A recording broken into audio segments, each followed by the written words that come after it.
이 세상을 사는 모든 사람들, 힘이 있는 사람이든 연약한 자든 모든 사람들은 도움을 필요로 합니다. 어느 사람이라 할지라도 도움 없이 나는 내 힘으로 살아갈 수 있다라고 자신할 수 있는 사람은 아무도 없을 겁니다. 자식은 부모의 도움이 필요합니다. 부모도 연로하면 자녀들의 도움을 필요로 하지요. 국민은 국가의 도움이 필요합니다. 우리는 알게 모르게 많은 도움을 받으며 살아가는 것이 사실입니다. 그렇다면 우리 성도들은 어떻습니까? 성도들은 하나님의 도움이 필요한 사람입니다. 한번 따라 하실까요? 성도는 하나님의 뭐가 필요하다고요? 도움이 필요한 자들입니다. 도움도 보통 도움이 아니고 큰 도움이라 그렇게 성경은 말씀하고 있습니다. 오늘 시편 46편에 보면 이 46편의 저자는 하나님의 손길을 체험했고 또 하나님을 믿은 사람입니다. 그래서 그는 하나님을 가리켜서 환난 중에 만날 큰 도움이시라 그렇게 고백합니다. 뿐만 아니라 하나님은 우리의 피난처시요 힘이시라 그렇게 노래하고 있습니다. 오늘 이 말씀이 우리들에게 무한한 위로가 되고 소망이 되는 말씀입니다. 첫째로 하나님은 우리의 피난처가 되십니다. 민수기를 보면 도피성이 나오지요. 여러분도 그 도피성에 대한 내용을 잘 알고 계실 겁니다. 어떤 사람이 과실로 살인을 저지르게 됩니다. 피해자 가족이 보복하겠다고 추적을 하면 이 사람은 일단 도망을 쳐서 도피성으로 들어갑니다. 그러면 도피성에 있는 제사장은 과실 여부를 판단을 해서 고의로 지은 죄가 아니라면 용서받도록 제도적 장치가 바로 도피성입니다. 이것은 우리의 죄를 용서하시는 예수 그리스도의 그림자입니다. 이 도피성은 영원한 피난처가 되시는 하나님의 사랑의 그림자입니다. 그렇습니다. 하나님은 우리의 피난처, 나의 견고한 피난처, 하나님은 나의 요새가 되십니다.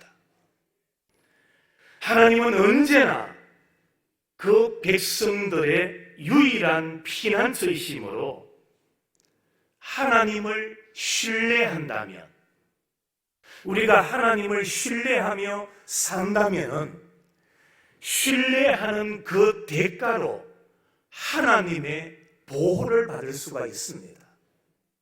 성도 여러분, 하나님을 신뢰하며 살아가시기를 바랍니다. 여기서 신뢰라는 말은 의지한다, 믿는다, 따른다, 다양한 의미가 있겠지요.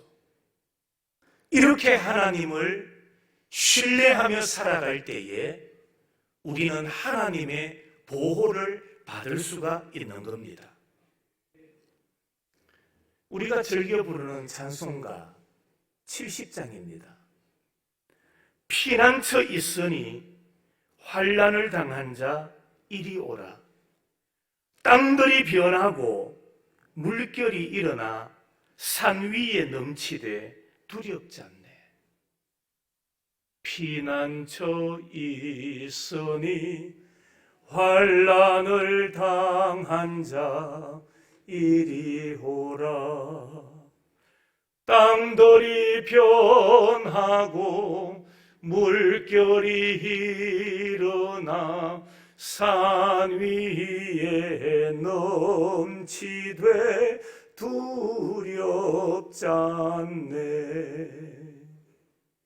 이방이 떠들고 나라들 모여서 진동하나 우리 주 목소리 한 번만 발하면 천하의 모든 것 망하겠네. 믿으시기를 바랍니다. 하나님만이 나의, 하나님만이 우리의 피난처가 되십니다. 나는 하나님께 피했습니다. 나는 하나님께로 피하였습니다. 라는 이 선언은 나는 승리했습니다. 바로 그 의미입니다. 하나님께로 피하는 자는 하나님께서 그에게 뭘 주신다는 겁니까? 승리를 주신다는 겁니다. 이것은 자신의 무능력함을 발견하고 전능하신 하나님께 자신의 모든 것을 맡기는 겁니다. 하나님께 맡기면, 하나님을 의지하면 하나님은 그를 붙들어 주시고 그를 승리하게 만들어 주신다라는 겁니다. 국제관례상 망명자는 보호받도록 되어 있습니다. 그런데 하물며 하나님께 피하는 자를 하나님께서 지켜주시지 않겠습니까? 하나님께로 피하면 세상의 그 어떤 세력도 건드릴 수가 없다라는 말입니다. 특히 구약 성경에서 말하는 이 피난처라는 말의 뜻에는 높은 산처럼 안전한 곳, 그런 뜻을 가지고 있습니다. 피난처는 안전한 곳이라는 말입니다. 높은 곳에 올라가면 땅 아래에서 일어나는 모든 일들이 문제가 될 것이 없습니다. 그렇습니다. 하나님만이 우리의 피난처가 되십니다. 하나님이 우리를 높여주실 겁니다. 그러면 이 땅에서 일어나는 모든 일들을 우리가 넉넉히 이기고 견뎌나갈 수 있다라는 말입니다. 하나님을 여러분 자신, 하나님을 여러분 가정의 피난처로 삼고 살아가는 성도들이 되시기를 바랍니다. 둘째로, 하나님은 우리의 힘이시라고 말씀합니다. 하나님이 힘입니다. 하나님은 연약한 동반자가 아닙니다. 어쩔 수 없어서 우리와 함께 울어주는 그런 이웃이 아니라고 말합니다. 하나님은 절대 능력을 가지시고 절대 능력을 가지고 계시기 때문에 우리의 모든 문제를 해결하실 수 있는 분은 하나님밖에 없습니다. 다시 말하면 우리 하나님께는 힘이 있으시기 때문에 그 힘으로 우리를 도와주시겠다고 약속하고 있습니다. 세상은 자신에게 아무런 힘이 없음에도 불구하고 나를 믿으라고 하는 사람이 있습니다. 아무런 능력이 없음에도 불구하고 마치 대단한 능력을 가진 사람처럼 행동하는 사람들이 있습니다. 그러나 여러분, 우리 하나님은 전능하신 분입니다. 죽은 자를 살리시는 하나님, 아무것도 없는 곳에서 이 세상을 창조하신 능력의 하나님, 그 능력의 하나님, 그 힘으로 우리를 지켜주시겠다, 우리를 보호해 주시겠다고 약속하고 있습니다. 사실 이제까지도 우리는 능력의 하나님의 보호를 받으며 살아왔습니다. 오늘 예배를 드리기 위하여 우리가 예배당에 올라왔습니다. 우리가 이곳까지 와서 하나님 앞에 예배 드릴 수 있는 것 또한 하나님의 도우심입니다. 하나님의 은혜입니다. 하나님께서 그의 힘을 우리에게 주셨기 때문에 우리가 오늘 또 주님 앞에 올라올 수 있는 겁니다. 성도 여러분, 하나님이 나의 힘이십니다. 하나님이 우리의 힘이십니다. 우리 입술로 한번 고백할까요? 하나님이 나의 힘이십니다. 아멘 되십니까? 하나님만이 나의 힘이 되시는 거예요. 예? 그동안 내가 힘이라고 여겼던 것들은 하나하나 다 떠나갑니다. 내 삶에 힘이 되어 주었던 아버지도 떠나가고 어머니도 떠나가고 자식을 두고 즐거워하며 행복해 했었는데 내 삶의 힘이라고 여겨지던 그 자식 또한 나에게서 떠나가는 거예요. 하지만 하나님은 어제나 오늘이나 영원토록 동일하신 분이십니다. 어제도 나의 힘이 되어주신 하나님, 오늘도 내 생애에 힘이 되어주시는 하나님, 내일 이후의 삶 또한 하나님께서 힘이 되어주실 것을 믿으시길 바랍니다.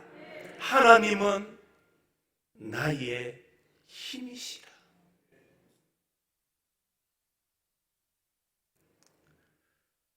여러분, 이 세상은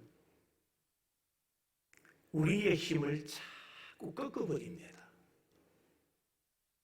세상은 우리를 꺾어버리지만 하나님은 우리에게 힘을 제공해 주시는 분입니다. 최초의 사람을 지으시고 그 코에 생기를 불어넣어 주셨던 하나님, 그 하나님은 오늘 또 하나님을 의지하는 자들에게 새 힘을 공급해 주시는 하나님이십니다. 오늘도 그 하나님의 힘으로 살아갈 수 있기를 바랍니다. 하나님의 힘으로 찬양하고 하나님께서 주시는 힘으로 예배드리고 하나님께서 주시는 그 힘으로 오늘 하루를 우리는 감사하면서 살아가게 되는 겁니다. 그렇습니다. 하나님만이 나의 힘이 되십니다.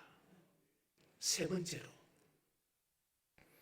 우리 하나님은 환난 가운데 만날 큰 도움이시라고 말씀하고 있습니다. 환난은 사방에서 단단하게 조여오는 것들을 의미합니다.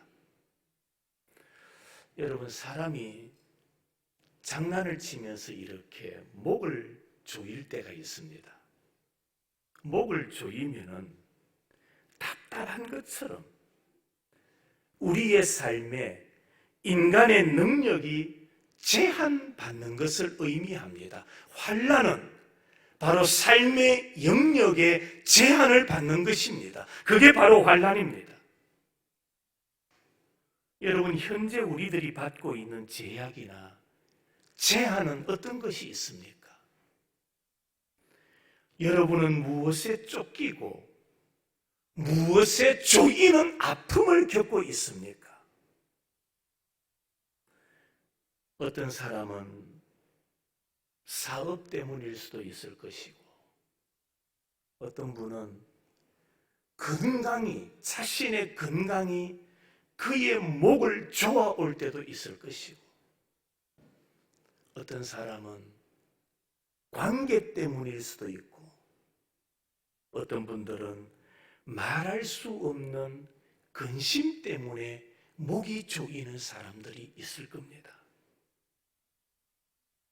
여러분, 하나님은 우리가 이 세상을 살아갈 때에 우리의 목을 조우는 환경, 우리의 목을 조우는 모든 일들이 일어날 때 우리가 만날 큰 도움이 바로 하나님이심을 깨달으시기를 바랍니다. 힘들고 어려울 때에, 사건과 문제가 내 목을 조아올 때에 우리가 그때 만날 분은 하나님이십니다. 하나님을 만나야 됩니다. 어떤 사람이 꿈에 주님과 해변을 거닐었다고 합니다. 흰 모래가 깔린 백사장을 두 사람이 함께 걸어갑니다. 얼마 동안 함께 걷다가 돌아서서 자기들이 걸어온 그 뒷발걸음을 돌아보게 되지요. 해변에는 주님과 자기의 두 발자국이 길게 그리고 나란하게 뻗쳐 있었습니다. 그런데 자세히 보니까 길이 험한 곳, 울퉁불퉁한 곳, 바위가 드러나 있는 곳에는 두 사람의 발자국이 아니라 한 사람의 발자국밖에 없었던 겁니다. 그가 주님께 묻습니다. 주님, 일평생 저와 함께 하시기로 약속하지 않으셨습니까? 그런데 우리가 걸어온 저 해변길을 돌아보니 험한 길, 괴로운 길, 위험한 길, 답답한 길, 그때는 주님 어디 가셨습니까? 주님 어디 가시고 저 혼자 버려두셨습니까? 그때 주님이 말씀합니다. 내 사랑하는 아들아, 나는 한 번도 너를 떠나지 아니하였다. 저기 있는 저 발자국을 한번 보아라. 내가 도저히 감당하기 어려운 길을 걸을 때, 피곤하고 지쳐서 쓰러지려고 했을 때, 험한 인생길, 바위길에 걸려 넘어지려 했을 그때에 내가 너를 업고 걸었단다. 저 발자국은 너희의 발자국이 아니라 나의 발자국이야. 내가 너를 업고 걸었음을 깨달아라. 그렇게 말씀하더라는 겁니다. 여러분, 누가 나를 업고 가파른 인생길을 걸어갈 수 있겠습니까? 그게 돈일까요? 권력일까요? 권세일까요? 명예일까요? 자존심일까요? 오늘 시편 46편의 시인은 이렇게 고백합니다. 나의 큰 도움은 하나님이시니라. 나의 큰 도움은 하나님이십니다. 가파른 언덕길 내가 힘겨워 올라가지 못할 때에 주님이 나를 업으시고 그 언덕길을 올라가 주시는 겁니다. 인생의 험한 가시밭길, 내 힘으로 헤쳐나가지 못할 험로에도 주님은 나와 함께해 주시는 분이십니다. 배신에 울고 절망으로 쓰러져서 일어나지 못할 그때에 내 곁으로 다가오셔서 내가 너를 업고 내가 너를 안고 저 멀리 먼 인생길을 걸어가 주겠다고 말씀하시는 분은 우리 주님밖에 없습니다. 말씀을 마칩니다. 성도 여러분, 주님이 나의 힘, 주님이 나의 생명, 주님이 나의 위로, 주님이 나의 희망, 주님이 나의 전부가 되십니다. 그래서 우리의 피난처가 되시는 주님만 신뢰하고 나그네 인생길 역경과 시련이 있어도 주님이 목자가 되심을 바라보며 다시 한번 믿음으로 넉넉히 이기며 걸어가는 우리 모든 성도들이 되시기를 주님의 이름으로 축원합니다.